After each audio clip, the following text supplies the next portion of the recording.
Challenge நம்ம 100 வரைக்கும் பண்ண போறோங்க. அதான்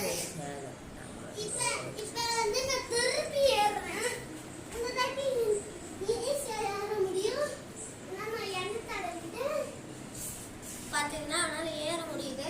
இப்போ நான் போறேன். முதல்ல நம்ம இங்க இருந்து நம்ம நடப்போம். பார்ப்போங்க. இந்த சேனலுக்கு சப்ஸ்கிரைப் லைக்